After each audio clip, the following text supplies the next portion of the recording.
All right, it's the last month of 2021, the first edition of Mic Check for this December. We're here to talk about issues and topics that matter to black males in our community. Joining me this week is Jay Barnett. He's a mainstay, a former pro football player and therapist. He'll be joining me every week. Jaha Howard, a political strategist, and Carlos Scott, a veteran marketing and PR executive. Welcome to start your day, fellas. You know how we do this, man.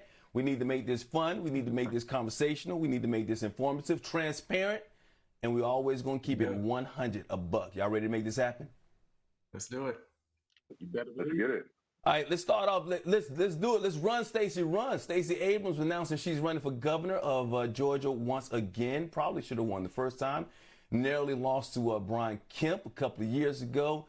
She's trying to bring this home, Jaha. You're down there in the state of Georgia. What can she do differently to bring it home this time around? I mean, she got the recipe. It's time to keep cooking. I mean, she's doing her thing, and everybody, not only in the state of Georgia, but across the country, needs to give her a thank you card and a Christmas card, especially President Biden. Let's remember, Georgia, the changes that happened in Georgia affected what happened with the presidential election afterwards. And the fact that we have two U.S. senators that are Democrats. So Senator Warnock and Senator Ossoff, again, those are thank you cards that she should be getting every year for her life. And now it's time for her to get hers. Carlos, you down there in Atlanta, you know Georgia very well. What do you think? Oh yeah, as you know, I've been a Democratic strategist as well for 2 decades, and I'll agree with him. You know, the whole country owes her a thank you card, and the difference is this time, you know, she's a rock star. I mean, she's literally become, you know, above and beyond just politics, and so she is a reflection of the change in the demographics in this country, but more importantly in this state, because now we're blue. And more importantly, that loss, I think it lit a fire in her, and she's galvanized the troops. And like Jaha said, you know, she's got the recipe to bring her home. Just keep on cooking. Yeah, you keep on cooking. Jay, I said this. Go ahead, Jaha. Can I add one more thing? We know that everybody got a cousin in Atlanta. Everybody. And their definition of Atlanta keeps changing. So I grew up in Atlanta, but everyone's cousin that come to Atlanta, now we're talking about a 45-mile radius. And what that's doing is it's changing the whole state party. The whole metro area is now turning Democratic. Also, we're talking about county commissioners. Local municipalities are changing. All of it's happening because of a perfect storm of changing demographics and having a candidate that can articulate for a large group of people. And it's going to take every type of Democrat. You know, we know that Stacey is one brand of Democrat, but it's going to take every kind of Democrat to come together and bring this home. And it's going to take support. I said a couple of years ago when she lost, and then in 2020, how her burden actually became a blessing for the whole Democratic Party, because if she would have been governor, maybe Georgia doesn't turn blue without her efforts to get out the vote. Jay, I want to talk about this, though, man, because, you know, we talked about this earlier with Kamala Harris. Even Jen Psaki has acknowledged that a lot of the issues that she's going through is because she's a woman and a black woman. Think about this now. I think next to racism, I know next to racism in this country, misogyny and sexism is a huge issue that we have here. Now, most of us respect women. I respect women. I see the value. I know how big they are when it comes to being leaders and how they can lead this country. But we know, and let's keep it real, fellas, there are still some men out there and some black men that don't feel like women should be leaders. What can we say to them? How can we convince them otherwise, Jay? I think one of the ways that we can convince them, man, is to become more objective and to become more mission driven. When you look at Stacey Abrams and look at what she's done and look at how she's been able to rally the country, and let's be honest, right? You want to see some changes, put it in the hands of a black woman. And Stacey's shown that she's resilient. She's shown that she's persistent.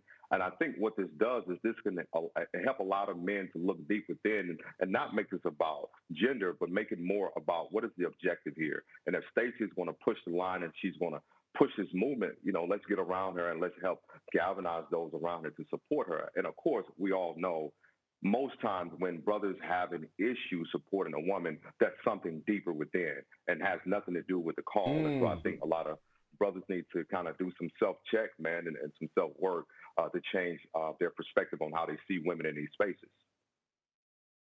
Yeah, we still have a lot of insecurities in ourselves, don't we, Jaha? Talk about that, Jaha. No, we still have a lot of us still have insecurities in ourselves, so that we won't see women, and we might be afraid because we see women sometimes stronger than us mentally, but we can't admit that sometimes. Not all of us, but some of us.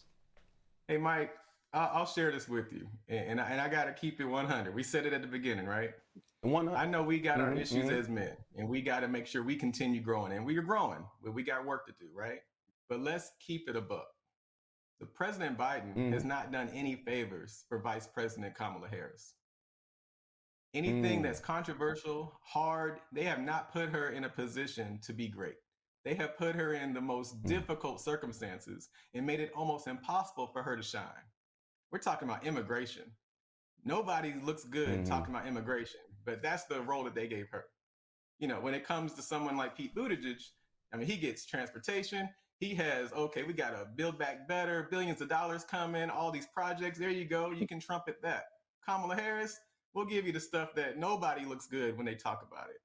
Not even the president. Do you think that's because she's a black woman? Do you think that's because she's a woman, or is it? All right, we should be calling out the powers that be. Okay, so you think that's because she's a black woman? Oh, as a woman first, and a black woman, there's a lot of people that know that Joe Biden may not have a second term in him, and after the second term, who's next? Let's be honest. A lot of people don't want her to take that next step. They have other ideas. Carlos, I see you nodding your head, Carlos. Yeah, I think they definitely have not done her any favors with some of the opportunities or lack thereof for her to shine. And what you have to do is you have to align people with their strong suits so they can make at the end of the day, they have to put her in a situation so that she can win, not only for her, but for the country and for Biden. Because if they don't put her up in good situations, then basically it's just going to be one fumble after another, but it's not going to be directly her fault. She can only go with the playbook. It's just like being a quarterback. The quarterback can only run the plays that the coach calls. You feel me? So right now, Joe Biden is the coach, and and she's just a quarterback or a wide receiver. So she can't run a post route when the play calls for them to run a slant. Well, look, I'm going to say it like this. I think Kamala Harris, strong black woman, Stacey Abrams, strong black woman. I think you put them in any position, they're going to find a way, just like black women in this country, black women around this world. The strongest force on this earth are black women. The backbone of our society are black women, and they will find a way when no way. You can put them in any position, they're going to find their way through it all. Jay, I'm going to give you the last word on this, and I got to move on to the next topic. Well, I just said, want to echo what you just said, Mike. I think, the one thing that we're able to look at in these different dynamics when it comes to Kamala Harris and to Stacey Abrams is being in those unfavorable situations. How do you rise above these situations? How do you rise above these different dynamics? But that's the beauty of it, right? You get to take all of the bad and you get to make it however you want. So I think on one end, while some may see it in opposition, I think it's a great opportunity for her to take what is given and to manage it well. Yeah, and we got to be a strong black men. We got to definitely make sure we go out there and support our sisters in every aspect. When we hear other men, black, white, or indifferent, talking down on our black women or women in general, we have got to be the men that we're supposed to be to make sure that we uplift our women to make them better in society, to make us better as well. All right, we also got to do better when it comes to our insecurities. We talked about this a little bit when we were talking about Stacey Abrams. There's this controversy we talked about in the last hour, social media platforms. Let's put the picture up. This young male playing with his kitchen set he got as a gift. We've seen pictures like this before. Jay, you can start this one off. How big of a deal is this, and why are we making this such a big deal? And what's this say about gender roles? Is this an outdated way of thinking? To be honest, Mike, I think, there's a lot of individuals that are traditionalists, and I understand that. But when I look at this picture, I don't have any interpretation of it. What I see is a young male who has been cultivated in his opportunity or gifts to possibly be a chef one day. But I mean, this is social media, man. You know, people are going to take a sound bite. They're going to take pictures. They're going to take the clickbait. And I think, you know, we're living in an era where we have to have something to discuss and something to talk about. And I think there's an overreaction to this photo. I think this is a photo, is a great depiction of that. Gender roles have left, man. So you got brothers cooking. You got brothers that are being stay-at-home dads. You got brothers that, you know, are working from home, and they've taken on the role of cooking and cleaning. So I think it's an overreaction to the picture, man. Jaha, let's put that picture back up one more time. I got to see the picture one more, because I want to point something out. All right, if you look at this picture, when you put it up, if we can put it up. All right, there's a sink. This boy is washing dishes, right? There is a refrigerator. Right. There is somebody that's cooking in the microwave.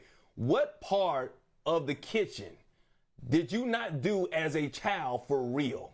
How many of us had to wash dishes when we were kids? Well, even if you didn't have a dishwasher, right? You use a refrigerator, we use a microwave, we all cook. How does this have anything to do with being gay, Jaha? You know, this is when you got to take the microphone away from some people, you know, like, look, man, we off that. You know, it's been said many times, we off that. We're in a house. My wife does primarily the cooking, but her dad growing up was the primary person who made dinner, right? And we have 2 boys and a girl, and it's my boys who love cooking. So look, we don't have to go to one extreme or the other. If you enjoy cooking, it's an art. It's a beautiful thing. We value it. It's not some kind of bad thing. So we're off that. Let's. I mean, there's so many things going on. I can't believe that we give the microphone to people who are just like talking about this stuff, and we off that. But you know that's the thing about social media. I think social media is the best invention ever made, and it's also the worst invention ever made, because you're giving people a voice to be heard, which is helpful, which helps us win cases in court that we didn't win before, because the word is out there, but also it gives everybody a voice, and everybody shouldn't be heard in certain situations. Somebody should be on mute. Carlos, we've evolved, man. We men get manicures, get pedicures. Couldn't do that years ago. Wear open-toe sandals. Couldn't do that years ago without being labeled. Couldn't wear a merce. That's it. In the wintertime. So you wearing this because you're in LA, you wearing open-toe sandals in December. If you got a nice manicure, if you got a good pedicure, you can wear the open-toe sandals if you're secure in yourself. My toes are too long even for that, man. Back in the day, too long. I can't do it. Well, that's your issue, that Jaha. Now you got to work on your feet. You know what I mean? Go ahead and get that little shave thing to shave off the little shavings on your feet. If your feet you picking up the carpet as you walk. but Carlos, we have evolved as a society, as men. But is there a line that you feel like some people shouldn't cross when it comes to their kids? Just to play devil's advocate. First of all, let's deal with the picture. As someone who has represented over 6 different celebrity chefs, and to be perfectly honest, I'm a better cook than 90% of the women I've ever dated, including my ex-wife. So I don't see any problem. Get her on the phone. Get her on the phone. Making comments like that. That's why she your ex. You know, hey, that honey barbecue salmon with that pan-seared maple Brussels sprouts. Oh, come on. But anyway, we have evolved as a society.